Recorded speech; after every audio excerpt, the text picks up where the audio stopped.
So here you are, the medieval peasant, dominated by these contexts of localism and feudalism. And what does entertain you? What does blow your mind? What does grab you a little bit? Well, one of the things, and the Catholic Church intends for this to be the case, is religion. Your life is kind of boring. Religion is going to keep you organized, in line, and entertained. And so let's look at a couple of different ideas about Catholicism in this era. And I will say as a side note, none of what I talk about in Catholicism in this lecture is intended as any disrespect to anybody's religious choices. This is a historical analysis of the way the medieval Catholic Church functioned. I just always like to say that before we get into this too much. So let's talk very briefly about where some of these Christian holidays came from. Two of our obviously most famous and major Christian holidays are Christmas and Easter. And as you know, Christmas is based on the Bible story when Santa brings presents and when you put an evergreen tree up in your house, right? Just like Jesus did. He put a tree up in his house and put a star on the top. And then Easter clearly is about the way in which when Jesus was crucified, there were lots of rabbits and then people shared colored eggs with each other to celebrate. No, obviously not, right? Where the heck did these come from? Well, the Catholic Church, as it spreads throughout Europe, it takes over pagan cultures. And so, in fact, these two holidays are originally pagan holidays. St. Nicholas is added on later, but the notion of an evergreen tree, green life that you can look at in the middle of winter and sort of be cheered up by, that's a big deal. That is a long-standing symbol of a winter solstice festival that lots of different pagan cultures have. So that's where Christmas comes from. Easter, obviously, is a spring festival that the pagans had already had for a long time. As we come out of winter and we come into spring, things start getting a little bit green. And so the spring holiday was celebrated as through symbols of life. Eggs are obviously a symbol of birth and life. And rabbits, who reproduce a lot, are also another sort of common, long-standing pagan symbol of life. So the Catholics come in and say, "Hi, pagans. We respect your existing holidays. We're not going to just totally ban them, but instead we're just going to sort of layer over the top. Did you know that your winter solstice holiday is the same time when Jesus was born?" Side note, it wasn't. Doesn't matter. Look, Christmas is now this, okay, great, you can have an evergreen tree, but we can also talk about the birth of Jesus. And then the death, resurrection, and ascension of Jesus, well, that happened in the spring. It's a perfect metaphor for, obviously, rebirth and spring festivals. So these two Christian holidays are lined up and layered over existing pagan holidays. Just kind of a historical side note that I find interesting. So let's talk about what it means to be Catholic in this era. One of the most important things here is that you, the everyday Catholic congregation member, you don't talk to God. Especially in medieval era, you don't pray directly to God. God's a really big deal, and so there are people who are trained to talk to God for you. The clergy, as in the priest in your church, and the Pope, obviously, those people talk directly to God, not you. So there's a real separation in medieval Catholicism between you, the individual, and God. And one of the ways in which the church gains and holds a lot of power is by saying, "Hey, look, we're the clergy. I'm the Pope. We can talk directly to God," which is a pretty amazing thing if you think about it. In this era, you know for sure as a Catholic peasant that there's a God out there and that he's all-powerful and amazing and kind of mean sometimes and really terrifying a little bit. And the guy at the front of your church can talk directly to him. So that's sort of an amazing thing. So we talk about that. We also talk about the Catholic Mass in this era, which is executed in Latin. You don't speak Latin. Nobody speaks Latin in this era besides the extremely wealthy who have money to be educated and obviously the clergy. So there's another separation between you, the Catholic churchgoer, and God and the message of God here. And the division between those two things is really interesting. And what we're getting at here is a church structure that is designed to keep you in awe of those in charge and to keep you a little bit distant and disconnected from exactly what's going on. There are two things you have to do in Catholicism to get to heaven. One of them is really simple and straightforward. You get to heaven based on faith. If you believe that Jesus came to earth and died and goes back to heaven, that's going to get you into heaven. That's half of what's going to get you into heaven. The other half is what you actually do. And in the Catholic Church especially, there is a huge emphasis on works. You must take action. You must do these particular things. And if you don't do them, you're not going to get into heaven. One of the most common examples of works is the cycle of sin, confession, penance, and absolution. So in Catholicism and in all of Christianity, there's an understanding that you, the human, will sin. In Catholicism, you have to go talk to a priest about those sins. The priest will then assign you penance, whether it's scourging yourself, physically harming yourself until you are suitably punished, or just saying 100 Our Fathers and 100 Hail Marys. Once you have done those actions of penance, then you are given absolution and your sins are washed clean. Another good example of this is the Catholic belief in last rites. As someone is dying, a priest needs to perform last rites so that that person can be forgiven of any remaining sins, because otherwise they're going to go to purgatory until those sins are prayed away. So, right, if your uncle dies without all of his sins forgiven, then you are going to have to go to church and pray, or rather pay a priest to pray for your uncle's sins, and that priest is going to keep taking a little of your money and saying prayers to God until that uncle has finally left purgatory and gone up to heaven. So it's a very action-oriented religion. It's a very works-oriented religion. One of the reasons I talk about this is simply because the Catholic Church uses these things to keep its people in line. Faith is good and faith is important, but it's what you do that really matters here. So as you look at these three plays, where do you see the different ideas I've just talked about of the Catholic Church? How are they expressed? How do the beliefs and how does the process and demonstration of sin, confession, penance, and absolution, how does that process get executed in the plays? And how does it keep you in line? Because you're a peasant. You're not very smart. The Catholic Church does in some ways want to control you and keep you in line. How do these plays do that? Okay. In addition to keeping you in line and sort of making sure you're doing the right actions or works, the Catholic Church also recognizes that, yeah, religion is a big deal, but we have to entertain our audience. And we have to educate them, because we can't educate them in any other way than we can't educate them by giving them handouts or pamphlets or books. They can't read. We're not hardly even speaking their language. We're speaking Latin. So the question from the Catholic Church's standpoint is, how do we keep these peasants entertained, educated, and how do we blow their minds a little bit so they recognize that religion is an amazing and powerful thing? One of the ways that we see all through the medieval Catholic Church is teaching Bible lessons and Catholic ideas through miraculous non-text media. Non-text, obviously, because they can't read. So here are a couple examples of what I'm talking about. The miracle of transubstantiation. In Catholic doctrine, when you take that little communion wafer and it goes on your tongue and you swallow it, it literally miraculously changes into the body of Christ. That's not a metaphor. It actually happens. And the communion wine that you drink, as you drink it, it literally becomes the blood of Christ. And that miracle of transubstantiation is a really clear, easily teachable metaphor that any dumb peasant can understand, and it's miraculous. So there's one tiny little example of the literal belief in everyday miracles and supernatural powers and events. Another one, and this is much more straightforward, is the teaching of Bible stories through stained glass. You walk into any Catholic church and there are going to be ornate, beautiful, amazing visual depictions of important Bible stories. That's a great way to teach an illiterate person, and it's a great way to blow their mind, because let's be honest, go back and imagine your tiny little life in that tiny little hut. You walk into a church and see this. This was made by divine intervention. Here's another thing that was made by divine intervention. Really big damn churches. Even in the medieval era, there are some spectacular churches. Here is an image of Prague Castle. And Prague is one of the sort of remaining truly medieval cities in Europe. It wasn't bombed during World War II. And so Prague Castle is a medieval castle. And imagine as a peasant, the very few opportunities you ever get to Prague. You're walking across the Charles Bridge in Prague and you look up and see this thing. This is impressive. This is an amazing, explosive, unbelievable, basically miraculous tribute to the power of God. Supernatural beings might as well have made this church, because you can't conceive how it was ever actually made. Get up a little closer to it, and this is the church pictured inside Prague Castle. Again, the height, the scope, the ornateness, the beauty of it is a great way to teach everyday, small-minded peasants about the greatness, amazingness, and miraculousness of all things Catholic. It teaches them about the glory of God. It teaches them about the amazing power of the church itself.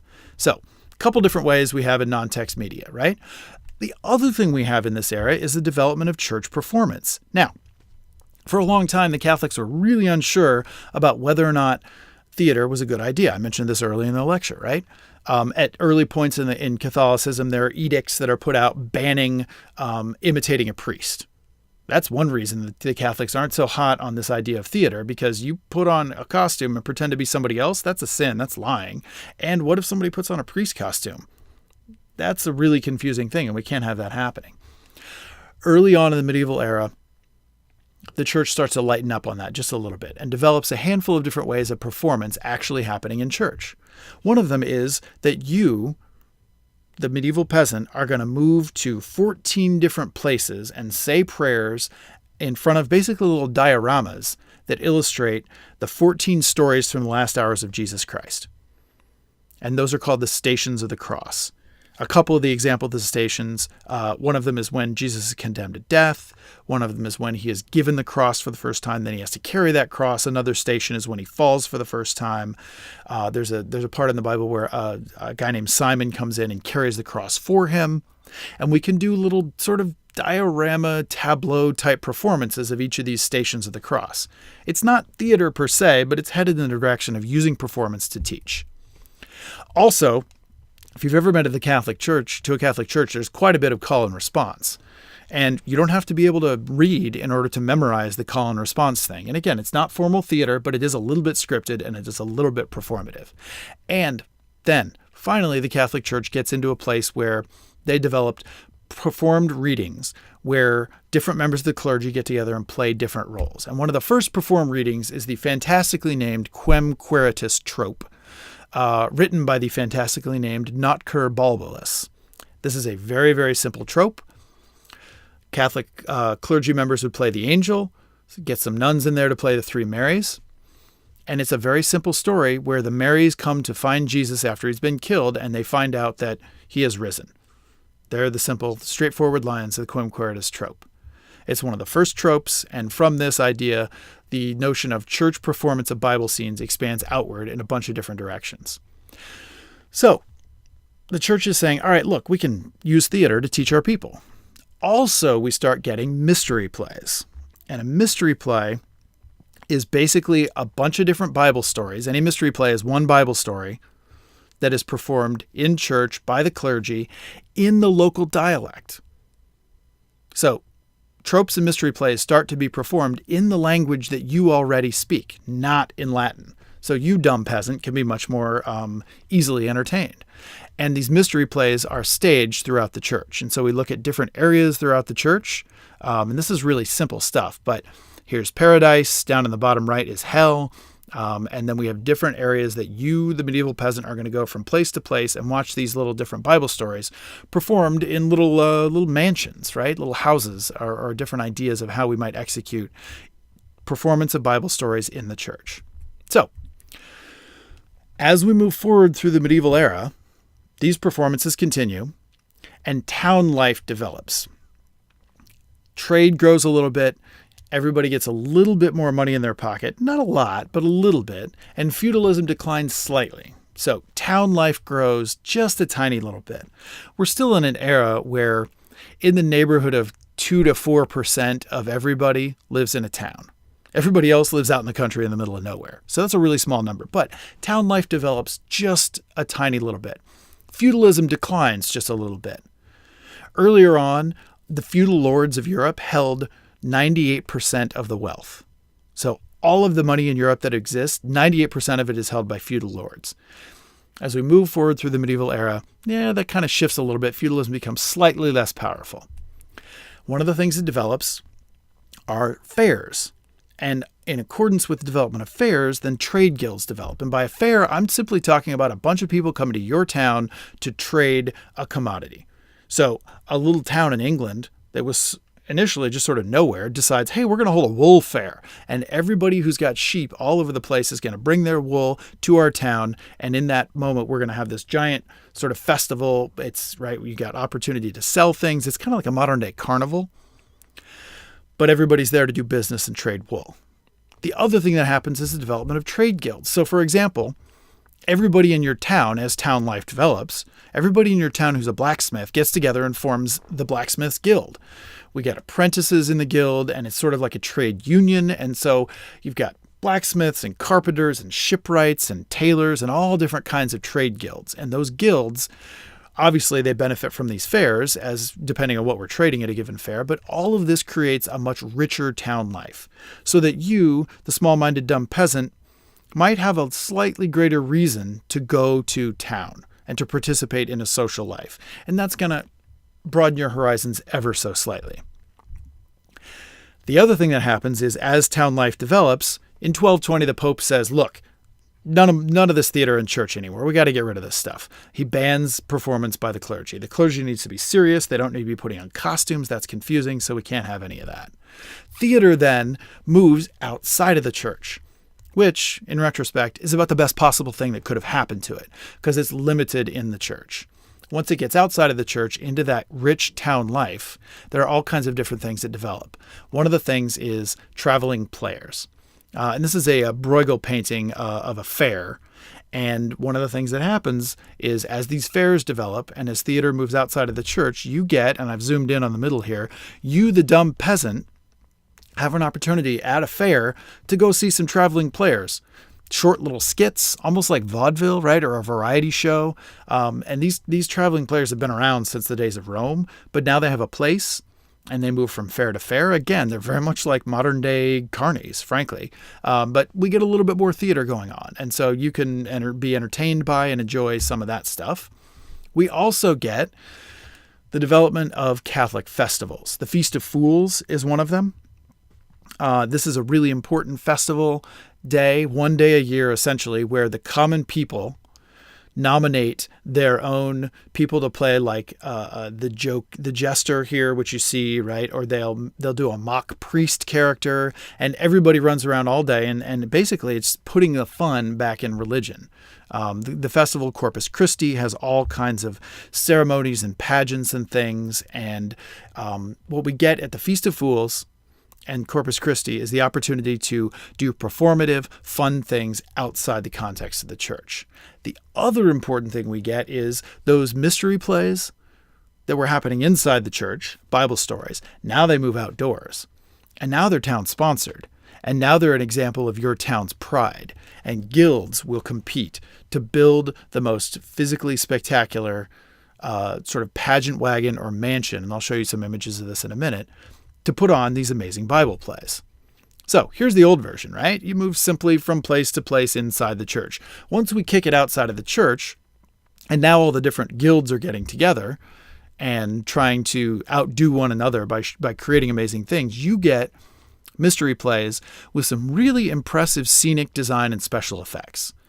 So here is a 1547 mystery play set. It's just a collection of sort of stages called mansions.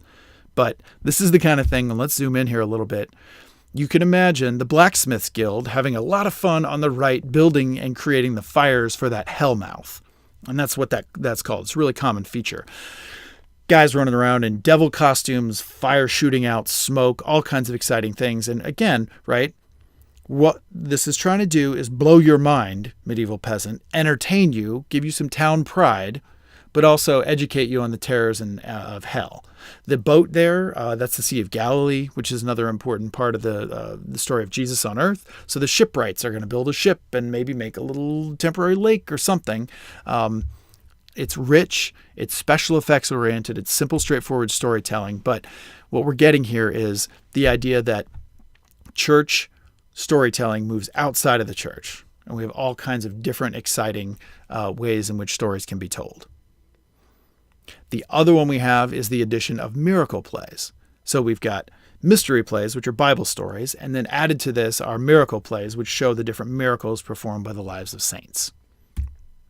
Okay, so here's a good example of, imagine a giant fair or a giant town festival, and then a pageant wagon constructed by one of the guilds that moves around the town square, or people move from wagon to wagon. And what we do is we sit here and watch an exciting Bible story being portrayed in front of us. It's really simple, it's straightforward, it's spectacle-oriented. And then as we move on through history, these pageant wagons get more and more elaborate.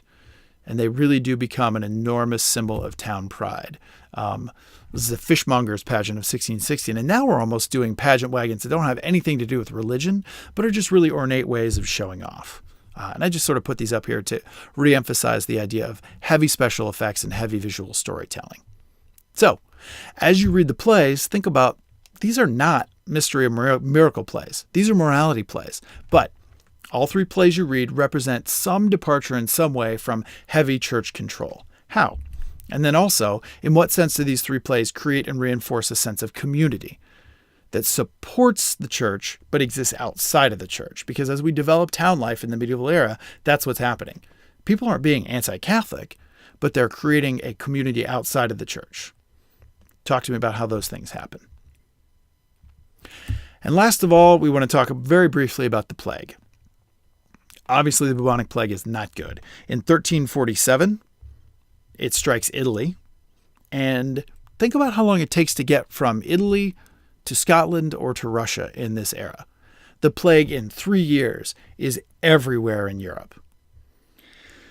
It transfers very quickly, it kills very quickly, and it kills at an extraordinarily high rate. Over the course of the plague years, 25 to 30% of everyone dies. So we are now talking about an idea where you, the dumb medieval peasant, you already knew death really well. Infant mortality is really high. Life expectancy generally is really low. Now the plague comes along and destroys 25 to 30% of everybody for reasons that you can't understand at all. Think about how the plague might have impacted your worldview and your mindset. Also, from an economic standpoint, this is really interesting. If 25 to 30% of everybody dies, that means all these feudal lords don't have enough people to farm their crops. Labor supply decreases, the demand for labor increases. Now you, the dumb medieval peasant, you can actually make a little more money by offering your services maybe to the feudal lord the next town over for a little more money, or lower taxes, or a better rent deal. So ever so slightly, you get a little bit of individual economic power. And overall, what this means is we have the same amount of natural resources, but we have 25 to 30% fewer people. We get a little prosperity in the late medieval ages, a little bit of an economic boom. And as we've talked about, you need money to have theater. To have leisure time to go see theater, you got to have it. And the plague, oddly enough, does that. It gives Europe overall a little more money, a little more prosperity, a little more time to create theater. The result of that is by the late Middle Ages, we got religious drama everywhere, right? It is vernacular. It is in the everyday speech. It is more frequent than just the everyday handful or just the annual handful of festivals. It's all over the place, and it is impressive. We're trying to blow people's minds with the kind of scenic construction and visual sort of over-the-topness of our plays. Also in this era, morality plays develop. Not based on the life of saints, not based on Bible stories, but completely outside of the church, just ways in which we can tell little moral stories that teach simple moral lessons. And these late Middle Ages are a really rich time for drama of all kinds. So, as you read the plays, tell me how they speak to a nation, a continent that has been utterly ravaged by the plague, and how they work to demonstrate Catholic ideas and talk about death and destruction in some maybe sort of positive ways. That's the end of our Middle Ages lecture. Thank you so much.